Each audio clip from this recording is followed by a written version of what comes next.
Most Dangerous Game.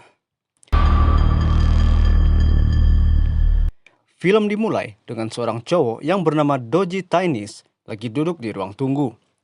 Kemudian Doji dibawa oleh sekretaris untuk menemui pimpinan perusahaan yang bernama Miles Sellers. Dodge Times. Lalu mereka mengobrol tentang kehidupan mereka masing-masing. Di saat yang bersamaan, tiba-tiba kepala Doji merasa nyeri sakit sekali. Doji meminum obat yang selalu dibawanya kemana saja. Lalu dimulailah curhatan Doji tentang proyek gedungnya yang belum selesai dan kondisi kesehatannya. Kemudian Miles menjelaskan bahwa dia bisa membantu Doji dengan cara yang lain. Bukan sebagai investor untuk menyelesaikan proyek gedungnya, tapi dengan cara Doji ikut berpartisipasi dalam permainannya, yaitu olahraga berburu seseorang. Jadi, klien Miles ini terdiri dari orang-orang kaya yang eksklusif, punya uang banyak, yang pengen sesuatu yang excited dalam hidup mereka. Terus ada seseorang sebagai mangsa mereka untuk mereka buru. Nah, Doji inilah sebagai mangsanya yang diajak oleh Miles untuk bermain. Doji menduga berburunya seperti main paintball, petak umpet atau sejenisnya. Ternyata ini adalah olahraga berburu untuk membunuh. A hunted to kill. Hal itu membuat Doji terkejut. Miles hanya memburu orang yang sudah putus asa dalam hidup mereka. Namun di satu sisi memberikan optimisme kepada mereka bahwa hidup itu layak untuk diperjuangkan. Mendengar penjelasan dari Miles tadi, Doji langsung ingin melaporkan kejadian ini kepada polisi dan hendak langsung pergi. Tapi Miles berusaha membujuk Doji dengan uang jutaan dolar. Lalu Miles beri bayangan kepada Doji, seandainya Doji meninggal, maka keluarganya akan terjamin. Well, this is your chance to do anything. Dan Miles pun pergi ke balkon untuk menghabiskan minumannya dengan membujuk Doji untuk mengikutinya serta mendengarkan informasi tentang perburuan ini selanjutnya. Beberapa hari sebelumnya kita dibawa ke tempat di mana Doji selalu melakukan olahraga lari pagi, yang rutenya akan selalu berakhir di gedung Carrington miliknya. Setelah selesai lari pagi, Doji biasanya melakukan persiapan ke kantor dan membuatkan sarapan untuk istrinya tercinta. Tiba di sebuah kantor, Doji menawarkan proposal kerjasama gedungnya ke Tuan Pierce. Tapi Pierce meminta untuk menghitung ulang semua biaya. Malam harinya, Doji kumpul minum di bar milik temannya, Logger, bersama keluarga. Hingga akhirnya Doji curhat ke Logger bahwa Doji merasa nggak enak karena sudah pakai dana milik Logger untuk berinvestasi. Esok paginya dengan rutinitas seperti biasa, lari pagi, bikin sarapan untuk istri tercinta, kemudian berangkat ke kantor. Di saat Doji turun dari bus, tiba saja sakit kepala itu menyengat sehingga membuat Doji jatuh pingsan. Hal berikutnya yang terjadi, istri Doji segera buru-buru ke rumah sakit untuk melihat keadaan Doji. Gak berapa lama datanglah Dr. Levy dan Dr. Rajiv yang menganalisa bahwa Doji ini mengalami sakit kepala yang disebabkan oleh tumor ganas dan tidak bisa dioperasi. Saat mereka keluar dari rumah sakit, istri Doji berusaha menenangkan diri bahwa penyakit Doji ini bisa diobati. Tapi semua itu tidak akan bisa karena Doji sudah kehabisan uang. Ketika Doji turun dari kursi roda, perawat rumah sakit memberikan kartu nama yang bertuliskan Tyrofan. Perawat itu berkata, mereka bilang bisa membantu orang sakit yang sedang kesulitan. Malam harinya, Doji curhat sama temannya, Logger. Doji merasa kesal dengan keadaan yang terjadi pada dirinya, sampai mengobrak-abrik meja, hingga dia putuskan untuk menghubungi Tyrofan. Kembali lagi ke cerita awal, Doji mendengarkan informasi yang diberikan oleh Miles. Perburuan ini terjadi selama 24 jam. Setiap jamnya, uang akan masuk langsung ke rekening Doji tanpa bisa dilacak di mana sumbernya. Doji merasa nggak percaya bahwa dia membicarakan hal seperti ini bersama Miles. Miles pun menjelaskan bahwa dia hanya bisa berusaha menjadi orang yang baik untuk bisa menolong orang sekitarnya. Karena simsalabim itu nggak ada. Kalaupun ada, mahal harganya. Miles menerangkan Ketika permainan ini dimulai, maka tidak akan ada pengulangan. Tidak bisa berhenti mendadak, tidak ada waktu istirahat, dan perburuan ini dibuat dengan peraturan yang adil. Permainan ini hanya di Detroit saja. Jika lewat batas kota, maka itu pelanggaran dan permainan tidak akan pernah berhenti sampai Doji terbunuh. Jika melapor ke polisi dan memberitahu ke orang lain, itu masuk pelanggaran. Permainan ini terdiri dari Doji dan 5 orang pemburu. No KTP, no uang kas, hanya diri Doji sendiri yang bisa menolong. Dengan total hadiah 24,5 juta dolar. Here's exactly why you'll be great at this game. Perburuan ini tanpa senjata dan mesti dalam jarak dekat. Kemudian Doji diberikan HP oleh Miles untuk bisa menghubungi Miles. Setelah lolos setiap jamnya, uang akan masuk ke rekening Doji ditandai dengan bunyi 2 kali. Dan HP itu menandai posisi Doji selama 15 detik. Setelah itu Doji akan tidak terlihat lagi. Setelah penjelasan itu, Miles memberikan nomor pribadinya ke Doji. Dengan harapan, pastinya Doji mau ikutan permainan berburu ini. I'll see you in hell first. No. Esok paginya, Doji melakukan presentasi di kantornya Tuan Pierce. Hasil presentasi itu tidak cocok dengan yang diinginkan oleh Tuan Pierce. Doji berusaha untuk negosiasi, tapi Tuan Pierce tetap menolak proposal yang diajukan Doji. Malam hari, ketika Doji main ke bar temannya Lodger, di situ Doji mendapat semangat hidup dari Lodger, bahwa Doji mesti berjuang untuk anaknya dengan seluruh kemampuan. Sekembalinya Doji di rumah bertemu istrinya, Doji bilang mendapat penawaran dari Tuan Pierce. Akan ada uang masuk dan berjanji akan melakukan pengobatan untuk sakitnya. I'm gonna fight for all 3 of us and I'm not gonna give up. Setelah istri Doji tidur, Doji menghubungi Miles untuk ikut dalam permainan tersebut. I'm in. Pagi harinya, dengan setelan joggingnya, Doji menemui Miles di kafe. Doji sempat ragu akan keputusannya ini. Tapi, lagi-lagi Miles memberikan harapan yang indah untuk Doji. Kemudian, HP, dompet Doji disimpan oleh Miles dan seluruh badan Doji diperiksa oleh Miles. Lalu Miles menelpon untuk minta transfer 50.000 dolar ke rekening Doji. Permainan akan dimulai jam 6.45 pagi. Petunjuk pun diberikan Miles agar Doji terus bergerak. Keramaian adalah temannya. Para pemburu tidak akan membunuh di tempat ramai karena bisa tertangkap dan masuk penjara. Jangan percaya siapapun. Tetap paranoid. Matahari menyingsing. It just did. Doji pun mulai bergerak sesuai arahan dari Miles. Doji mulai berlari untuk menaiki bus.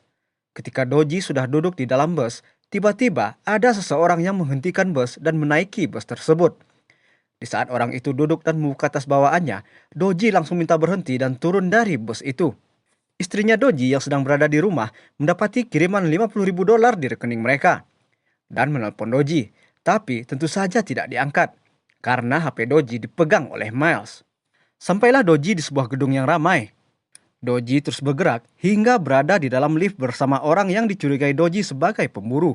Sekeluarnya Doji dari lift, tiba-tiba saja ada seseorang dengan setelan jas biru yang bernama Nixon langsung mengejar Doji.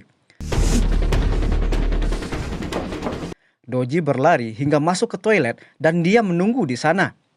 Nixon yang tahu Doji bersembunyi kemudian mempersiapkan alat tusuk yang dimodifikasinya. Ketika pintu Doji didobrak Nixon, Nixon merasa kecewa dengan buruannya karena nggak ada perlawanan. Nixon pun menelpon Miles. Di saat Nixon ingin membunuh Doji, tak disangka Doji ini bergerak dengan memukul pintu ke Nixon. Dan kaburlah Doji keluar. Pihak Miles pun senang bahwa Doji masih bisa hidup. Dan perburuan pun terus berlanjut. Di rumah, istri Doji mendapat rekaman telepon dari Tuan Pierce. Bahwa Tuan Pierce ingin kerjasama dengan Doji di proyeknya Tuan Pierce. Di saat yang bersamaan, masuklah 100.000 dolar ke rekening Doji. Yang membuat istri Doji makin bingung.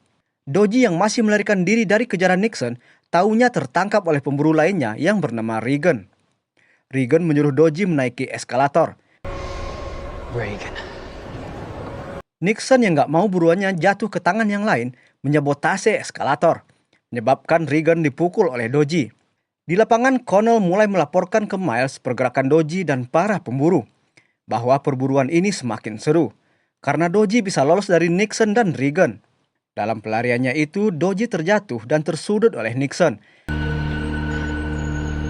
Datanglah seorang polisi yang menanyakan keadaan Doji. Di situ, Doji mengatakan dia nggak sengaja terjatuh. Karena kalau dia mengatakan kejadian yang sebenarnya, maka akan melanggar peraturan. It really is a very exciting day, isn't it, mate? Setelah disuruh pergi oleh polisi, Doji menggunakan sepeda. Dan hampir saja Regan bisa membunuhnya. Kemudian Doji terus berlari ke KRL. Dan Doji pun beruntung, Nixon hampir saja bisa membunuhnya. Di tempat lain, Regan yang gak senang karena Nixon mengganggu perburuannya, dan begitu juga sebaliknya, yang akhirnya mereka berdua saling mengancam satu sama lainnya. Kali ini pelarian Doji sampai ke sebuah gereja. Lalu Doji masuk ke ruangan untuk pengakuan dosa, yang sudah ada pastor di dalamnya. Di dalam bank, istrinya Doji dan Lodger sedang menanyakan asal dari mana uang yang masuk ke rekening Doji. Karena istrinya takut Doji terlibat sesuatu yang berbahaya. Gak lama Lodger mengajak istri Doji keluar dari bank. Karena Lodger ingin memastikan dahulu sebenarnya Doji ini terlibat hal apa. Doji yang paranoid ketakutan dalam ruang pengakuan dosa. Tiba-tiba saja memukul orang yang sedang berada di luar. Perkelahian Doji itu pun dihentikan oleh pastor. Di tempat lainnya, istri Doji telah melapor ke polisi. Tapi karena Doji belum hilang dalam 24 jam, maka polisi belum bisa bertindak. Kembali ke Doji yang sedang bersama pastor di gereja. Pastor tersebut terus menanyakan apa yang terjadi pada Doji, tapi Doji bersikeras tidak bisa mengatakan apa-apa hingga HP berbunyi menandakan posisi Doji dalam waktu 15 detik. Tak disangka ternyata pastor tersebut adalah seorang pemburu juga, yang bernama Carter. Doji yang kaget langsung berlari, tapi tidak bisa, karena semua pintu telah dikunci. Carter telah menduga Doji pasti akan pergi ke gereja. Karena hal itu bisa menenangkan Doji akan rasa bersalahnya ketika mengikuti permainan ini. Setelah basa-basinya selesai, Carter pun menyerang Doji dengan palu. Namun, tanpa sengaja, rantai yang mengunci pintu pun lepas terkena pukulan Carter. A valiant fight. You should be proud. Ketika Carter hendak finishing Doji, palu yang dipakai Carter tersangkut di antara pintu besi tersebut. Disitulah kesempatan Doji untuk mendorong Carter keluar dan mengunci pintu kembali. Di saat terkurung itu, Carter kembali berfilsafat yang membuat Doji mendekat untuk mendengarkan. Doji pun lengah. Pukulan palu Carter kembali masuk mengenai paha Doji. Doji pun segera keluar menggunakan palu tersebut dan mengambil uang di kotak sedekah. Mr. Times! Connell, sang pembersih, mengira Doji telah mati di dalam gereja dan melaporkan kejadian kepada Miles bahwa sebenarnya Carter lah yang sedang terkurung di balik pintu jeruji besi. Dan Connell pun meninggalkan Carter. Doji pun menelpon Miles untuk minta pertarungan yang adil dengan berhenti sejenak karena dirinya sedang terluka. Tapi Miles menolak hal itu karena nggak ada waktu untuk istirahat dan terluka itu adalah urusan Doji. Doji pun segera membersihkan dan mengobati lukanya. Setelah selesai, Doji pun mencoba berlari tapi tidak bisa. Kemudian kita dibawa ke sebuah tempat pertandingan olahraga, di mana Doji mencoba istirahat sejenak di situ. Istrinya Doji yang berada di rumah mencoba mencari-cari apa yang sedang dilakukan oleh Doji. Hingga akhirnya ketemu kartu nama Tyrovan di buku agenda Doji. Dan HP Doji pun berbunyi di waktu yang telah ditentukan. Doji segera berjalan menuju pintu keluar sambil memakai kostum klub olahraga yang dicurinya dari penjual merchandise. Nixon yang berada di dekat Doji berusaha mencari posisi Doji yang masuk dalam kerumunan dengan menggunakan kostum warna merah. Nixon adalah orang yang pantang menyerah. Dia terus mencari Doji. Nggak taunya Doji ketahuan sama penjual merchandise tadi dan mengambil baju serta topi yang dipakai Doji. Akhirnya kebongkar juga penyamaran Doji. Nixon pun dengan semangat mengejar Doji kembali. Doji sampai di tempat parkiran mobil dan masuk ke dalam bagasi mobil sebuah keluarga. Di dalam bagasi mobil yang terus berjalan, Doji mendengar suara. Mobil ini akan menuju Birmingham. Before you know it, we'll be back in Birmingham. Dan Doji pun teringat pesan Miles bahwa permainan ini hanya di Detroit saja. Keluar dari Detroit, maka akan melanggar peraturan yang berarti permainan akan terus berlanjut sampai Doji mati. Shit. Lalu Doji melakukan keributan, sehingga mobil yang dinaikinya berhenti. Dan Doji pun keluar dari bagasi lalu membuang HP milik keluarga yang ditumpanginya, kemudian kembali berlari. Hingga Doji nampak taksi yang sedang mengisi bensin. Dengan cepat Doji pun membawa lari taksi tersebut. Pihak Miles mengonfirmasi bahwa ada laporan dari kepolisian tentang gelandangan yang menyerang keluarga dan pencurian mobil. Miles menilai kejadian itu masih dalam kondisi yang aman, karena tidak masuk daftar tugas nomor 1 kepolisian. Selanjutnya ditampakkan Doji yang pergi ke rumah untuk menemui istrinya. Tapi ketika akan masuk halaman rumahnya, Doji curiga sudah ada pemburu yang menunggunya. Benar saja, pengendara motor dengan selan hitam langsung mengejarnya. Doji pun kembali masuk ke dalam mobil untuk melarikan diri. Kejadian itu nampak oleh istrinya, Doji. Aksi mengejar Doji pun berlanjut hingga akhirnya motor pengejar tadi jatuh sendiri. Tiba-tiba pemburu itu sudah berada di dalam mobil. Lalu Doji coba dibunuh dengan kabel melilit di lehernya. Doji pun mencoba lepas dengan memacu mobil lebih kencang sampai akhirnya menabrak pembatas jalan. Ternyata pemburu itu adalah Carter. Carter sudah terluka parah. Carter kembali menceramahi Doji, hingga Doji akhirnya mengambil batu beton, kemudian memukul Carter menggunakan batu beton tersebut. Adegan berikutnya, istri Doji langsung mengunjungi kantor Tire of Fun. Tapi kantor itu kosong, nggak ada apa-apa di tempat itu. Connell si pembersih telah melaporkan pekerjaannya untuk menghilangkan jejak Carter yang telah mati ke kantor Miles. Posisi selanjutnya, Doji berada di pelabuhan. Dilihat dari kejauhan, Regan sedang mencari-cari dirinya. Dengan berpura-pura mau mengambil minuman di tempat tiket. Padahal, Doji berusaha mengambil tiket untuk naik ke atas kapal. Di atas kapal, di saat Doji hendak minum, taunya bertemu lagi dengan waitress yang sama ketika dia berada di luar tadi. Dan ternyata, waitress itu adalah pemburu yang bernama Kennedy. Terjadi perkelahian antara mereka berdua. Di saat Doji terdesak, Doji membakar celana Kennedy. Dan Doji pun lari ke bagian atas kapal.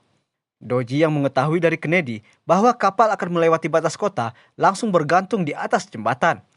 Kennedy yang mengikutinya pun langsung diterjang oleh Doji sehingga jatuh ke dalam air. Di tengah malam yang dingin, Doji kembali menelusuri lorong. Dan di sana dia berganti kostum. Badannya mulai letih dan mengantuk. Kemudian berjalan ke taman bermain. Timer di HP sudah berbunyi. Gak taunya Lodger datang pakai mobil dan menghampiri Doji. Lodger tahu Doji pasti main ke taman karena kebiasaannya dulu. Doji pun hanya memberitahu Lodger bahwa dia sekarang lagi berjuang dengan seluruh kemampuannya. Dan di saat itu, Nixon pun datang mengejar dengan mobil Jaguarnya. Lalu Doji dengan cepat keluar dari mobil Lodger. Adegan berikutnya, ternyata Doji ditangkap oleh geng narkoboy dan disekap di dalam rumah. Geng narkoboy itu mengancam Doji karena tahu Doji punya uang banyak dalam rekening di HP-nya. Dan dikira mereka Doji ini menjual obat palsu yang ada bersama Doji. Karena obat itu hanya aspirin, bukan obat sakit kepala seperti yang Doji kira. Lodger yang tahu kejadian sekilas tentang Doji membawa istrinya Doji ke rumahnya agar istrinya bisa aman di dekat Lodger. Timer di HP berbunyi. Geng narkoboy tidak percaya dengan apa yang dikatakan Doji, bahwa nanti akan ramai orang yang menyerang ke dalam rumah. Nggak berapa lama, terdengarlah suara ketukan di pintu, dan langsung suara tembakan beruntun memecah keheningan. Ternyata pemburu itu adalah orang yang naik ke dalam bus bersama Doji di awal tadi. Doji yang sudah tersudut di ruangan kamar mandi hendak dibunuh dengan mesin kejut listrik tegangan tinggi. Tapi tiba-tiba saja, bos geng narkoboy menembak kepala si pemburu itu hingga tewas. Doji pun kembali kabur dan berselisih dengan Connell si pembersih. Doji sempat juga dikejar oleh Nixon, tapi bisa melarikan diri dari Nixon. Lalu kemudian, Doji pergi ke rumah sakit tempat dia dirawat dulu. Doji mengecek obat yang diminumnya. Ternyata hanya obat biasa. Dan dokter yang menanganinya waktu itu juga tidak ada. Doji pun menelpon Miles bahwa dia telah dijebak oleh Miles. Doji mau melakukan ini karena dia sekarat. Doji akan melaporkan Miles ke polisi. Dan Miles pun mulai mengadu domba Doji dengan Lodger. Semua aktivitas dan rutinitas Doji dikasih tahu oleh Lodger. Doji dengan cepat menelpon istrinya, kemudian menyampaikan bahwa Lodger lah dalang di balik semua ini, dan menyuruh agar istrinya segera keluar dari tempatnya Lodger. Setelah menutup telepon, istrinya Doji berusaha untuk keluar dari rumahnya Lodger untuk bertemu Doji. Connell dan Miles yang tahu Doji sekarang mulai jadi pembangkang mesti dikasih tahu bahwa ada harga yang mesti dibayar jika Doji tidak melanjutkan permainan ini. Make sure he understands there is a price to pay if it goes wrong. Dan memang, Miles menunjukkan hal tersebut. Ketika Doji janji bertemu dengan istrinya, tiba-tiba saja polisi yang tadi datang ke rumahnya langsung menangkap istrinya Doji dan menyuruh agar Doji melanjutkan permainan. Istrinya Doji pun dibawa ke tempat di mana Miles berada, yaitu tempat Miles menjalankan permainan berburu ini. Miles yang sudah kesal akan semua tentang perburuan ini langsung mendatangi pabrik kepunyaan bapaknya dulu dan mempersiapkan jebakan Batman untuk para pemburu. Lampu pabrik dihidupkan. Semua pemburu diundang Doji ke pabrik. Come and get me. Akhirnya, datanglah pemburu yang tersisa yaitu 3 orang. Nixon, Reagan, dan Kennedy. Ya, semua pemburu bernama Presiden Amerika Serikat.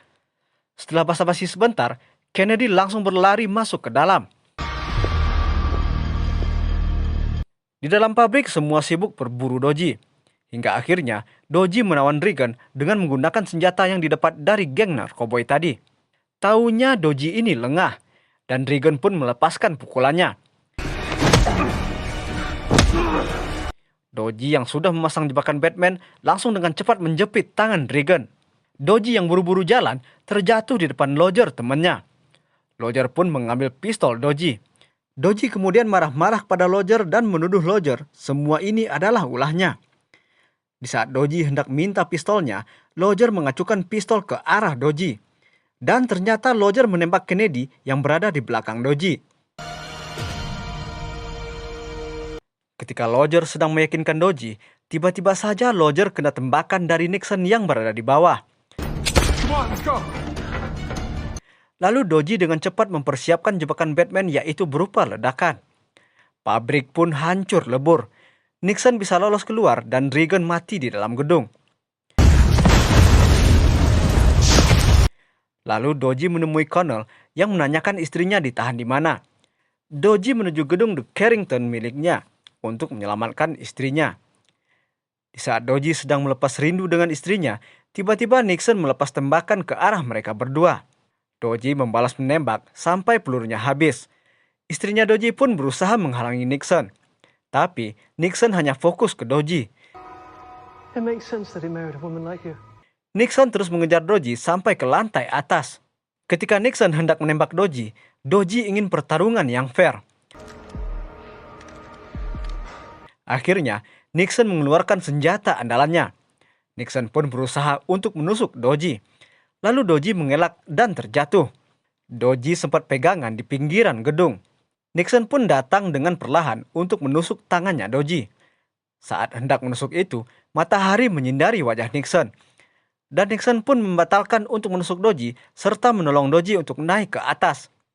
Karena batas waktu 24 jam perburuan telah berakhir, maka Nixon taat peraturan tersebut dan pergi setelahnya. Good show, Mr. Tynes.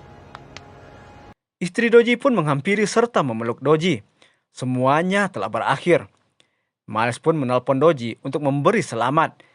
Ditampakkan Connell membawa mobil dengan Miles di dalamnya. Dan film pun tamat.